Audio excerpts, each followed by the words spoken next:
Hello, thank you for tuning in. My name is Gracie Jones, a graduate student and intern for the University of Louisville Women's Center. Today, on October 17th, 2024, I'm with Frances Thurman and her granddaughter, Brittney Thurman, who are here to partake in the Grandmother Power Oral History Project. The goal of this project is to give a voice to our elders, capturing their memories, experiences, and wisdom through the art of storytelling. These cherished moments not only preserve valuable history, but also create a deeper connection between generations. In this conversation, we'll hear firsthand how the bond between grandmother and grandchild shapes their lives, and how the stories passed down can have a lasting impact on both young and old. Thank you for joining us in this beautiful celebration of family history and the incredible power of stories. So this is a question for you, Frances. So if you could share your name, pronouns, and age. Frances J. Thurman, age 81. Okay. And then, how many grandchildren do you have? One. Just one. Okay, Yes. that's very special. Can you talk a bit about your relationship with her? Oh, well, we really have a good relationship. She's really helpful to me, and she takes care of me if she thinks I'm feeling bad and everything. So we really have a good relationship. And then, Brittney, what do you call your grandmother? Do you call her grandmother or Nana, or what do you call Yeah, her? so I call my grandmother Gran. Okay. I think I don't know how that name came about, but that's what I call her, and then other people in our family call her the same. Um, can you share a story your grandmother has told you about her life Yeah. and what you learned from it?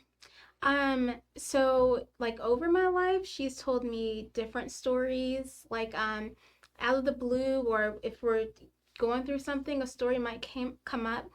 But one in particular that I remember is that as a kid, she would travel with her family to Louisville. So she's from a small town in Kentucky called Hodgenville. And so they would get in the car. It was her dad, her siblings, and they would go to White Castle. And I think that this was like, I mean, it was special to her because she told it to me. But I think just having that like family time in the car, going from the country to the city, was like a special moment for her family to bond. And I've always, for some reason, like that story has always kind of stuck in my head, like taking that quality time with family and doing something as simple as getting like White Castle, which was a treat for her as a kid. Yes, what it was, we would come to Holiday on Ice, and he always liked that. So he would always bring the kids to Holiday on Ice, and then the White Castle was our treat. Nice. So, can you talk a little bit about growing up in Hodgenville and what that was like for you? Oh, it was real nice.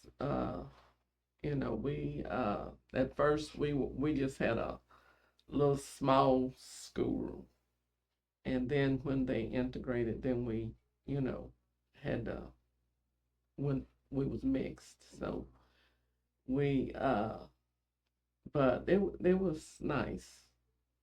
We Can you talk about how your parents or guardians influenced your life and values? Oh, well, they really influenced it. They would always make sure, that we had what we needed. And then they would always make sure that we went to Sunday school and church. And then on Sunday nights, they would have a thing they call BTU. So they would always make us do that on Sundays. But they always, was there for us and influenced us to do the right thing. And Thank you for sharing that. So can you talk a bit about like how I guess what jobs you held in your life, and what led you to live here in Louisville or move here? well, when I was growing up, my mom, she done housework, so she would take us, let us go to work with her. And then after I got in high school, then she would let us go on a job, one of her jobs by ourselves. And And so we did that growing up. And so then when I came to Louisville, I was really trying to go to Paducah to learn how to be a seamstress. That was my goal. But I ended up here doing beauty work, going to beauty school. And that's how I ended up in Louisville. And then I just didn't go back home. Okay, thank you for sharing that. So are there any memories you can recall of your grandmother? Oh, we used nothing but nothing. She would tell us we would go stay all night with her, and if we act up, then she would always say, "Oh, if your butt wasn't so little, I'd whoop it." But she was, I always remember that. But she was really a good grandma, and then she come to live with us. When after she got older, she come to live with us with her mom and dad and stuff. Thank you for sharing that. Do you have a favorite memory with your granddaughter? Oh, yes. Well, we travel a lot together. Okay. So I'll have a lot of memories with that because it's a lot of places that I wouldn't have been if it wasn't for her. And she has really helped me a lot with the traveling and, taking me places that I have never been before. Right. So I really enjoyed that. Can you want to share more Yeah, of those stories yeah. about where you traveled to? So when I was in undergrad, I decided to study abroad, and she came to visit me in London a couple of times. Oh, wow. And one of my favorite memories, we went to the changing of the guards, Buckingham Palace, and I remember like we were sitting outside, we were watching the changing of the guards take place, and my grandmother said, I never thought that I would see something like this, and that has always like stood out to me. That memory alone. Right. I also have it on videotape, so that's special too. But yeah, just being able to like, it's important for me to share my experience and share that with the people in my life, and so I'm grateful that I'm able to share my study abroad experience going over to London. And as a kid, I remember she traveled a lot, and so as an adult, I kind of wanted to like travel and have that experience with her. Right. And recently we went to different like very small towns in Kentucky, like on my recent book tour, and she kind of said something similar. Like, I never thought that I would see like this part of this state, and just having like those like really special moments, and they've been scattered like throughout my life. But London changing of the guards was one of my favorite memories. Yeah, that's really cool. Yes. Yeah. What do you think of that experience? Oh, I loved it. It was really nice. And those horses, all those were the prettiest black horses I've ever seen. Those I really enjoyed it. Sounds like y'all had a good time. We did. That's very special. So the next category is community and social identity. So Frances, these questions are for you. It says, if comfortable sharing, what challenges did your community or family face when you were younger? Well, the first thing that we faced, was racism, but then it got better, and so we didn't. Honestly, when I was, younger, I really didn't have that many challenges, and but that was the only one that really set out with me, Right. because I always thought, well, you treat people a bit like they people, but. Right. Okay. Thank you for sharing. So during your youth, what resources or support system did you have like within your community? Oh, just about all of the adults, they would make sure, like if they think we was acting up or anything, they would speak up. So it's just about all the adults in Hodgenville. They watched out for the young people. And so they would really, speak up if we acted up. And then they would tell our parents and stuff that they had gotten on us and stuff about, all that. So. And then in what ways do you think your sense of community has evolved over the years? So that being like, do you still attend church, or do you feel connected to your community and family? Oh, yes. Yes. I still have, well, I go to church up here, but I still have a sister and some nieces and everything in Hodgenville. So I really do attend church. I really believe in that. So, but that's what we were brought up also too. So, Thank you. Brittany, do you want to talk about your sense of community at your this time in your life? Yeah. So I think that my sense of community has, I don't know, I guess it's grown in many ways. So like the community comes from family. Um, when I was a kid, I remember the community came from like neighbors. We were really close to one of our neighbors that passed away a few years ago. Um, and now I find myself continuing to lean on family, like immediate family, and also like as I'm an author, so leaning on like my writing community as well. I've also realized that like the pillars and the people who were in my life and in the community as a kid, like of course some have passed away, but some of those people are still there. So when I do go to, for instance, St. Stephen with my grandmother, seeing some of the same people that I saw as a kid, I don't know. I think it gives me just a sense that like we're still here, which is important. Right. Thank you. The next category is leadership and role models. So, Frances, who were the leaders or role models you admired when you were young? really, my mom, because she was really a good role model, and she would help. Like somebody would come by in the community, and say, "Miss Laura, you got a sandwich or something." She would always be willing to try to help and feed. So really, she was really a role model for me. Thank you. Yeah, the next question is, who do you see as the key leaders in your community? So this could be local, national, or global today, and what qualities do they have that stand out to you? Who do I really see? Well, like like I said, I go to St. Stephen's, on Sunday mornings, and I really like Reverend Cosby because he does really good, and he explains what he's preaching and everything. So I really liked him, and and I think he's a good role model for the community.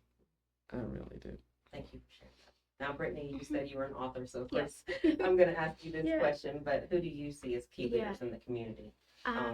Yeah, Sorry. you're okay. I so so the people that I've grown up seeing, my grandmother, of course, but also in the immediate community, like Reverend Cosby, for instance, just like those pillars that have been there since I was a kid. Um, but when I look into like the greater community, I'm looking at people, for instance, Michelle Obama has always been that leader, and when I think of who I want to be, I hope that I can grow into to who I am, but also the person that the confidence that she has. Um, Serena Williams, for instance, like a athlete, but also someone who, I don't know, she just evokes like a sense of positivity when I look at the things that she's done. In the writing community, I look towards people like Sharon Flake, who wrote The Skin I'm In. And she's also a mentor in many ways to me. And so I look for her advice, but just what she's doing and how she connects to people and how she has answers to questions and she thinks deep about things. Um, yeah, so definitely, yeah, those are some people. Thank you. And then just this is just out of curiosity, but you said you recently wrote a book, so I was wondering if you would talk a little bit about that. Yeah. I'm curious. Yeah, so I write for kids. I write picture books and novels for kids, and my first picture book is called Fly. And so it's about a little girl who actually is inspired by her grandmother because her grandmother used to be a double dutch champion back in the day, and so the child in this story wants to compete in double dutch. And as I was writing the story, I was thinking about how like my ancestors, my elders have influenced who I am and how I want to do certain things, and I know I can do those things, because I know through the challenges and also the triumphs that my family has been through, if we could get through those things, then I can like achieve my desires. And so that is what Fly is about. And I also have another picture book called Forever and Always. Also, Fly is illustrated by Anna Kuna. Forever and Always is illustrated by Shamar Knight Justice. And then that story, it's about a little girl and her father and her love for her father, especially in the face of seeing people in the community who don't necessarily make it home after they leave. They leave the house. And in that book, it was important for me to show how much of a blessing it is for us to make it home safely. And as a kid, I remember my grandmother would say something along the lines of, I guess, the blessing to return home. And every day we turn on the news, we see things that have happened. And so in that book, it was important for me to really draw on the love of family and safety. Thank you for sharing that. Yeah, That's awesome. absolutely. That's Thank amazing. you. So, Frances, how do you feel about your granddaughter being so accomplished in writing those books? Oh, I am so proud of her. And she really does a good job. And when we go around to the libraries and schools and stuff, and she illustrates, and presents her book, I really think she's really, that's really good. Yeah. I'm really proud. So the next question is challenges and vulnerabilities in the community. So what do you consider the most significant challenges facing our communities today? The violence, the gun violence, and all of that. I think that's really a challenge. And I honestly wished there was some way, that we could work and stop it. But the only thing is read prayer. Brittney, what about you? What do you think are the most significant challenges facing our communities today? Um, I think I do agree that there is like an issue across the board with violence in many ways, whether that's gun violence or like I saw a video on TikTok that dealt with like intimidating. It was a black man who was walking in his neighborhood and people were intimidating him, and so I think that there are several issues in our communities, and my hope is that we can come to a world of like peace and love and togetherness. Um, and it's hard. Yeah, it's very hard, and it's hard to pinpoint one issue when there are many issues across the board.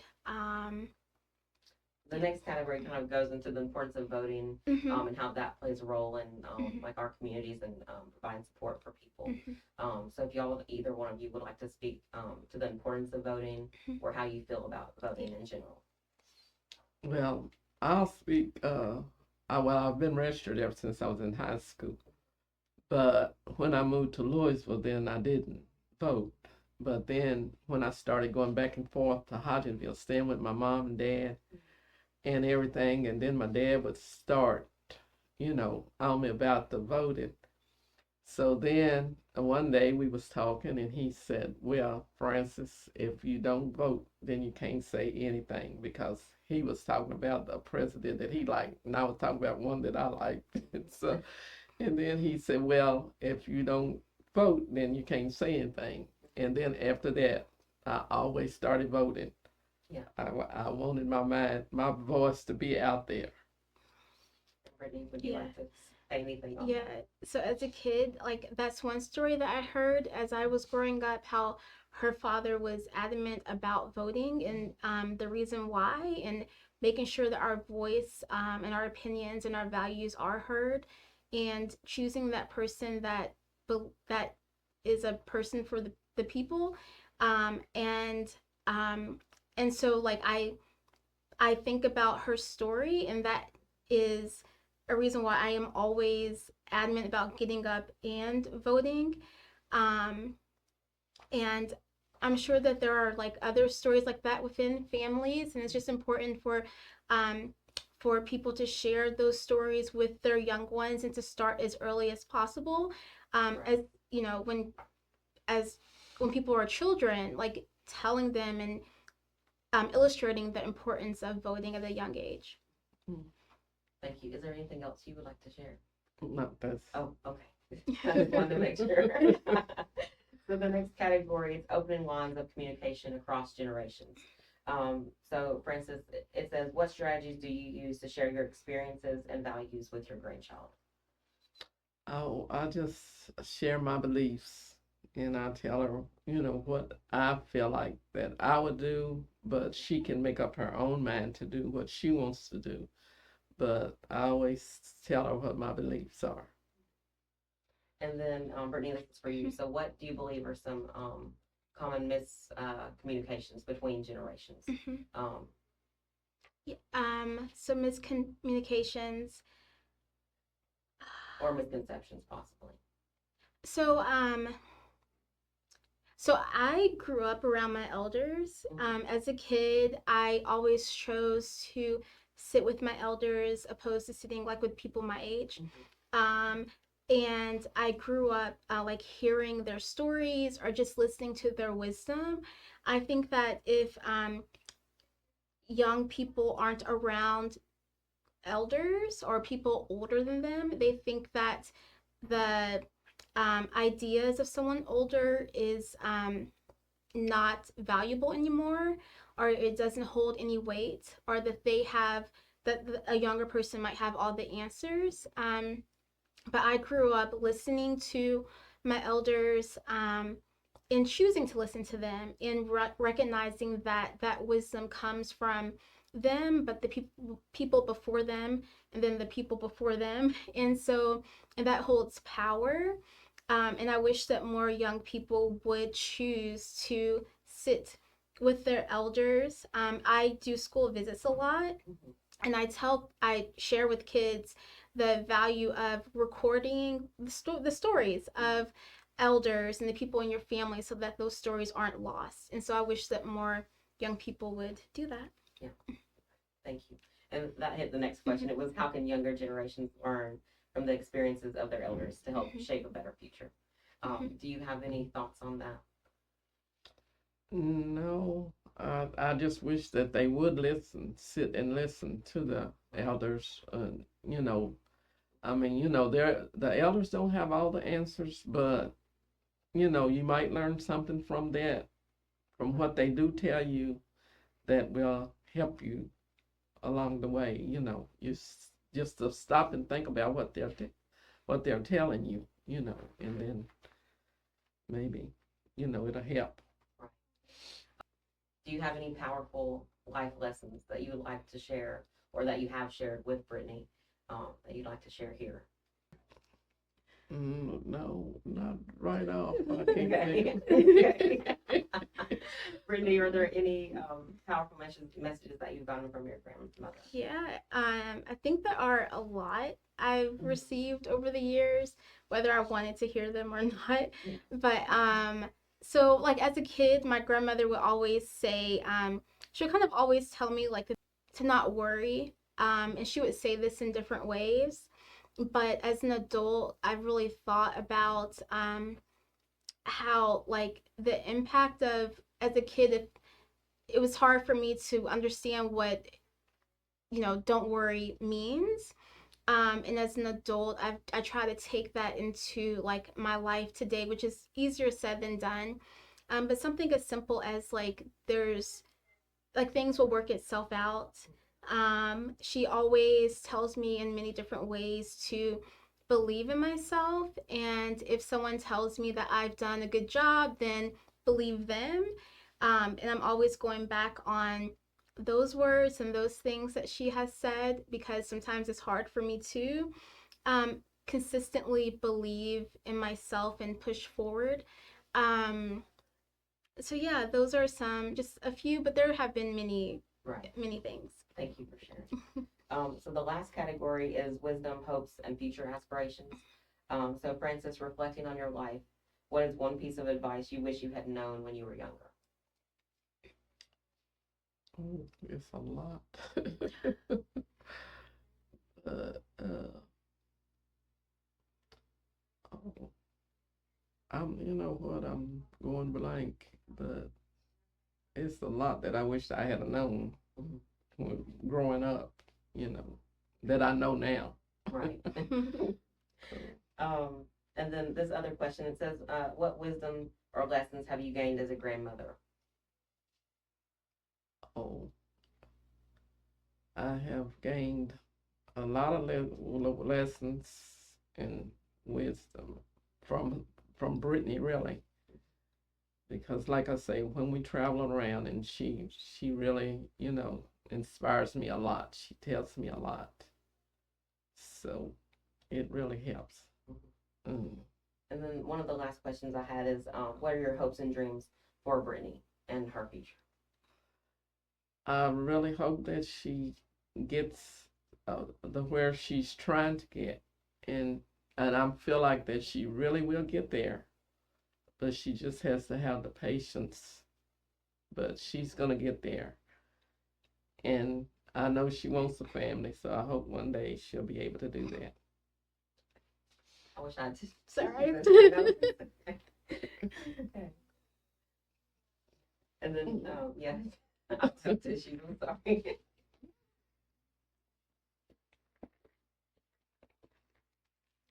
I didn't think I would start crying. It's okay. Most people do. It's okay. Thank you.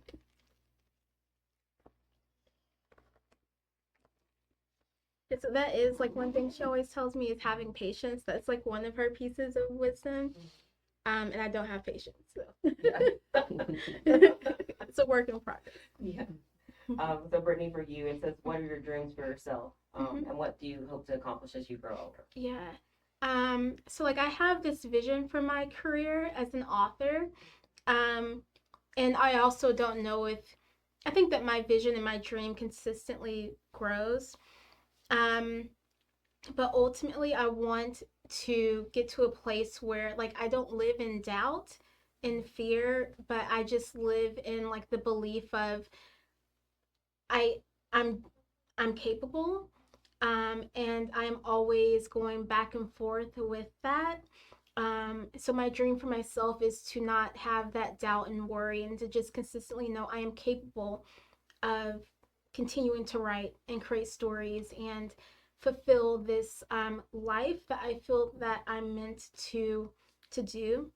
Um, so yeah, so that's my ultimately that's my dream for myself. Thank you for sharing that. Thank you. And then the last question I had for you, Brittney, is, what's something about your grandmother that you admire the most? So her joy, I admire the most. Her laugh, I admire the most. She has a very deep, powerful laugh that makes everyone else laugh. But just like the joy that I see when she's happy. Um, and that's what I I just love to, even like just knowing that in those moments she is happy. I feel that that's powerful to me. And so, but there are many, of course, like many re- ways I love her, many reasons why I love her, but just seeing her joy makes me happy. Frances, would you like to share what you admire most about Brittney? Oh, I would like to see her happy too. A lot of times she gets melancholy, but I would like to see her really happy. That's what I want for her in her life. You know, like I told her, I've had a life, so I want her to enjoy her life. And then, Frances, this is my last question, but it says, looking back on your life, what achievement are you most proud of? That I've got a granddaughter. But looking back on my life, you know what? I have really been happy through my adult life, honestly. So I have really enjoyed life. So that's what I want for Brittney. Thank you for sharing. Is there anything else y'all would like to share? It could be a funny memory, a happy memory, a sad memory, whatever you want to share that you have had together, or can recall. You want to go? Let me think. There's a lot. Yeah, sure. Well, so like, I mean, I think about my childhood a lot, probably because I am a children's author. Yeah. But I think about like road trips, not just the ones we've taken recently, but as a kid, the road trips. So we have family in Michigan, and we would drive from Kentucky to Michigan. And I remember sometimes we would drive during like really bad weather, and just like the determination of my grandmother to get to the place that we were going. But I remember those road trips. I remember sometimes I'm a nervous flyer, and so plane rides, like when she's with me, I'm not as bad anymore, but when I was really nervous, she would help me like calm down, and um, how she can just like go to sleep on the plane with ease and like start snoring, and I'm just like over there panicking. So um, but yeah, and I remember, so we went to Montreal about like 6, 7 years ago, and I recently went back, and so when I was back in Montreal, I started to think about the things that me and my grandmother did, or the places that we went, and just like she inspired me to travel because as a kid, I saw her constantly traveling, and so I'm glad that throughout my life, I'm able to continue to share that experience with her. Is there Yeah. anything else you would like to share? A fun memory? No. Okay. Um, That's fine. That's fine too. I'm not good at speaking. Yes, you are. Well,